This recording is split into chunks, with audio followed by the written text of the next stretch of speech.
Olá pessoal, Guilherme Lima, Evolo Papo. Vamos bater um papinho aí sobre a questão dos relacionamentos. Então, eu gostaria de começar esse EP de hoje falando sobre um dos livros do Valdo Vieira, um livro chamado Manual da Dupla Evolutiva. E é um livro que está disponível gratuitamente para a pessoa baixar na internet. E ele aponta nesse livro uma estatística preocupante, porque ao longo de uma década, segundo o IBGE, disse que 60% dos casamentos acabam terminando em separação, Então, a partir dessa verificação, de Vieira de que esse modelo de união, ele está em crise, ele propõe um novo modelo de união, um que tenha como base, a dinamização da evolução mútua, É quando o casal, um proporciona ao outro oportunidades evolutivas, E a ideia anterior, que se tinha de casamento, normalmente era uma união, com o objetivo quase que exclusivo, de ter filhos, E a ideia de Valdo Vieira, é ampliar, o objetivo dessa união para que o casal, um casal consiga evoluir em conjunto, E também ampliar o alcance, da ajuda que esse casal vai poder dar a outras pessoas, E algumas vezes isso poderia, incluir a ideia, de ter filhos mais tarde, Como o caso do próprio professor Valdo, que teve filho e outras vezes, pode até acontecer do casal decidir simplesmente não ter filhos, para tentar ajudar mais outras pessoas, através do voluntariado, por exemplo. E pelo ato, da pessoa adiar ter filhos, com uma pessoa, certamente ela faz com que a pessoa avalie melhor, se vale a pena continuar no relacionamento, O que ocorre com boa parte das pessoas é que, pelas pessoas estarem apaixonadas, ou até mesmo casarem por interesse, e esse casal tem filhos, e se separam, isso costuma ser um problema, porque os filhos pequenos, eles sentem quando os pais se separam, E quando isso ocorre, isso significa que provavelmente a pessoa escolheu um parceiro de forma errônea, E é a ideia de que se você tem um relacionamento mais longo, com a pessoa, você já meio que conhece a pessoa e você sabe realmente se é um relacionamento que vale a pena para poder aí ter a ideia de, se for o caso, de forma consciente, ter filhos mais tarde, E alguns estudos que eu já li, esses estudos relacionam condutas, criminosas a famílias, de pais ausentes, Esse estudo, avaliou mães solteiras, e viram que uma família composta, só de mãe e filho está mais propensa a ter filhos criminosos, E nesse sentido, de acordo com esse estudo, os pais teriam um papel de servir de exemplo, para o próprio filho, Embora isso não seja uma certeza, não quer dizer que toda mãe solteira vai ter um filho criminoso, É algo para se pensar, porque é, o percentual de pessoas, que nessa situação é maior do que de uma pessoa que teve o pai e a própria mãe, E é algo a se pensar, ter filhos, e correr o risco, de se tornar mãe solteira, nesse sentido, é algo a se pensar aí, porque claro que há a possibilidade, de superação, mas que a situação da mãe solteira ela requer, uns esforços dobrados, para criar bem os filhos,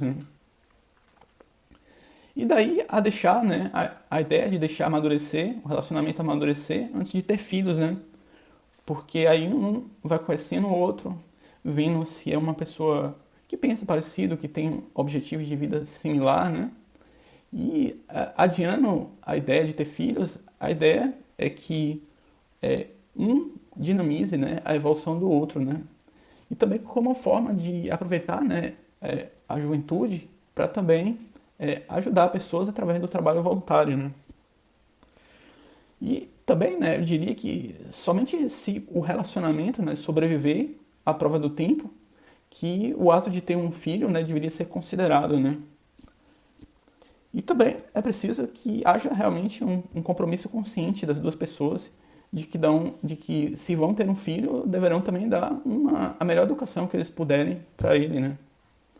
E tem muita gente que não entende, né, a ideia de sacrifício em função dos filhos e querendo até terceirizar, né, a educação dos filhos para as escolas, né? E normalmente isso costuma ser uma má ideia, ao menos na minha modesta opinião, né? E existe uma questão dual, né, que em relacionamentos excessivamente assimétricos, né, em todas as áreas, é um relacionamento que tem um descompasso muito grande entre duas pessoas, né, também não costumam ser bons relacionamentos, né. Nesse sentido, às vezes estar sozinho, né, momentaneamente, pode ser melhor do que uma companhia não muito boa, né, muito assimétrica, né. E se eu pudesse me dar uma dica, né, ao meu eu do passado, eu aproveitaria para me dar a dica, né, de tentar me esforçar mais para não ficar preso ao sexo, né, ao ato sexual em si, né. E tem também, né, a ideia de formar, né, a dupla evolutiva, né. Essa dupla evolutiva pode ajudar duas pessoas, né, pode ajudar bastante porque a união, né, entre duas pessoas tende a proporcionar, né, uma maior satisfação mútua em todos os sentidos, né, os sentidos afetivos, biológicos, financeiros. Claro que financeiros depende, né, da renda de duas pessoas. Então, a pessoa reduz os custos dela se ela se unir a outra pessoa, né, do que uma pessoa que se banque sozinha, né. E você tem também questões culturais, né, e várias outras questões também que um tende a proporcionar ao outro, né, uma maior satisfação mútua, né. Nesse sentido, né, existe uma problemática muito grande, né, com relação à família da outra pessoa, né, como a ideia, né, de não sofrer rebarbas, né, de processos complicados da família da outra pessoa, né. Só a título de exemplo, né, pode ser, por exemplo, o vício em maconha, a prostituição, furtos, divórcios complicados dos pais dos outros, carências financeiras da outra família, né, carência intelectual. Então, se alguém conseguir escapar ileso, né, de uma condição familiar da outra pessoa como essa, né, eu diria que essa pessoa seria um herói no nível hard, né, o joguinho no nível hard, né. E nesse sentido, sempre vale, né, a pena, né, ver quem são, né, os familiares da outra pessoa, né, porque é quase certo que em algum momento a pessoa sofra, né, com as rebarbas desse relacionamento com a família, né, da outra pessoa, né. E existe um ditado popular, né, que eu acredito que caia como uma luva, né, para essa situação, né, que é aquela ideia do quem com porcos se mistura, farelo come, né. Então, de alguma forma, essas rebarbas sempre vão recair, sempre não, mas é muito provável que em algum momento a pessoa sofra rebarbas, né. E eu diria também que os relacionamentos de maior sucesso, né, eles são compostos de pessoas parecidas, né. Os opostos podem até se atrair, né, mas não representam uma boa chance de um relacionamento dar certo, né. Pode até dar, né, mas é menos provável do que com pessoas parecidas, né. E para ter um relacionamento de maior sucesso, né, as divergências entre as pessoas devem ser mínimas, né. E por isso é interessante, né, que você busque para si mesmo, né, se relacionar com pessoas que pensem mais ou menos como você, né. E a ideia, né, trazida por Valdo Vieira de levar em consideração o próprio grupo evolutivo e ao procurarmos pessoas, né, para nos relacionarmos, é uma ideia que pode ser interessante, né. O fato de escolher alguém, né, que já faz parte de um grupo que você compartilha interesses e, e a outra pessoa também compartilha esse interesse, né, isso pode ajudar bastante, né, a selecionar uma pessoa com maior afinidade com você para ser mais bem sucedido em um relacionamento, né. E o grupo evolutivo são essas pessoas afins, né, que escolhemos de forma, né, consciente para a gente evoluir junto com essas pessoas, né. O Valdo Vieira também, o professor Valdo também traz, né, a ideia de interprisão, né, que é quando a pessoa não tem muito escolha de escolher, né, com quem ela vai evoluir, né, seja por qualquer motivo, né. Aí a ideia é a seguinte, né, se é com tu, vai com tu mesmo, né. E nesse sentido, trabalhar a paciência, né, em algum sentido, eu vejo como sendo algo fundamental, né, até que a interprisão cesse, né. E em algum sentido, né, se as pessoas de um grupo minimamente não se ajudam, né, para gerar oportunidades evolutivas, né, para que esses laços de interprisão cessem, né, talvez esse grupo não seja um grupo evolutivo tão bom assim para você, né.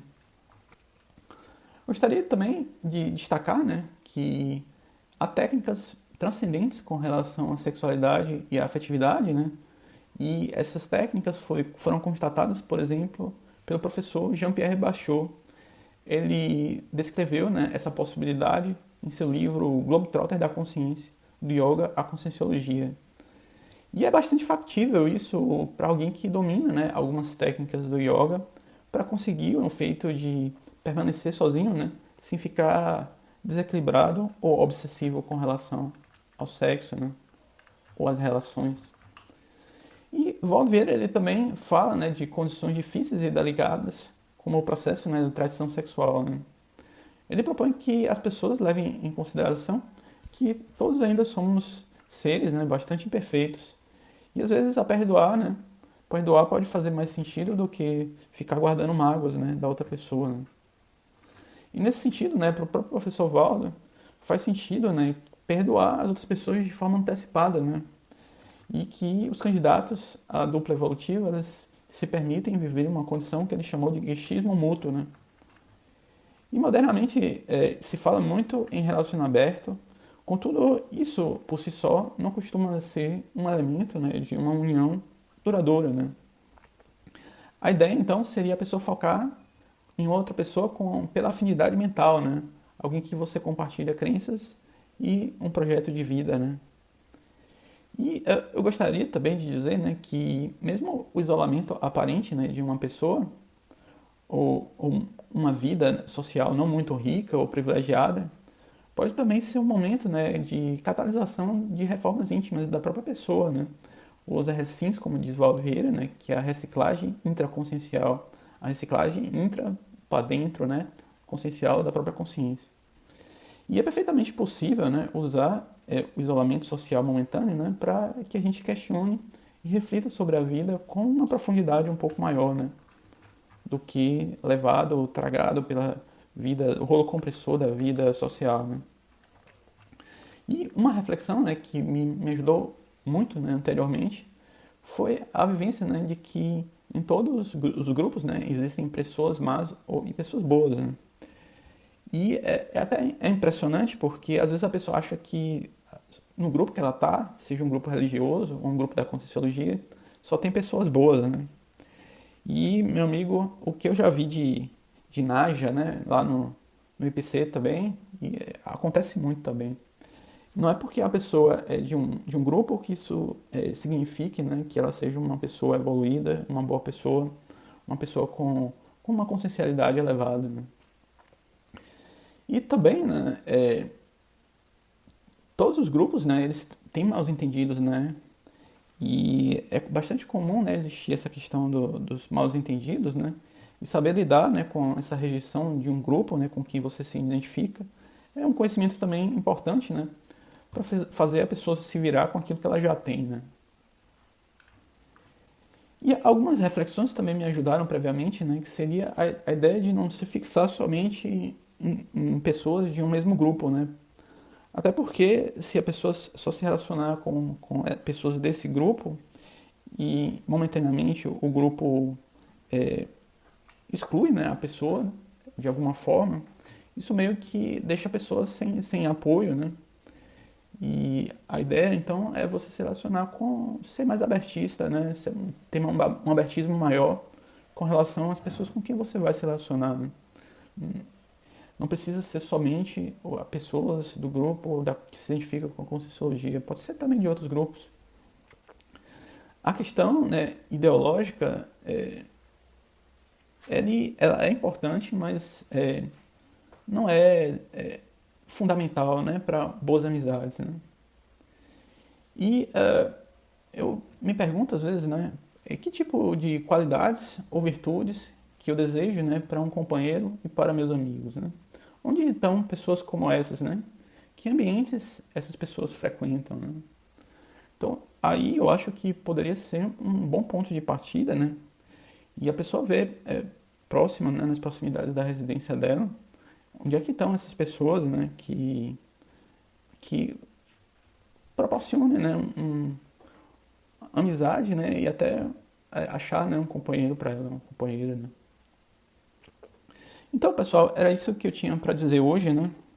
Eu gostaria de não falar, né, eu sempre falo, né, a indicação da arte, né, mas para esse tema específico, né, eu decidi que esse eu vou abrir a sessão, porque eu não vou fazer uma indicação, porque eu não tenho nenhum filme específico para indicar, né, mas se você conhecer algum filme, né, baseado em fatos reais, que seja considerado, né, um exemplo de uma união exemplarista, né, de longo tempo, né, na casa de bodas, né, de pessoas que vivem longos períodos de forma exemplar. Se você conhecer esse filme nesse sentido, me deixe saber, né? Taca aí embaixo o título e vamos ver aí o que a gente consegue. Então, pessoal, era isso que eu tinha para dizer. Se você curtiu, dê o seu curtir. Se você quiser compartilhar e ajudar a gente aí, compartilhe. Qualquer coisa você comenta abaixo. E até mais. Tchau, tchau. Valeu.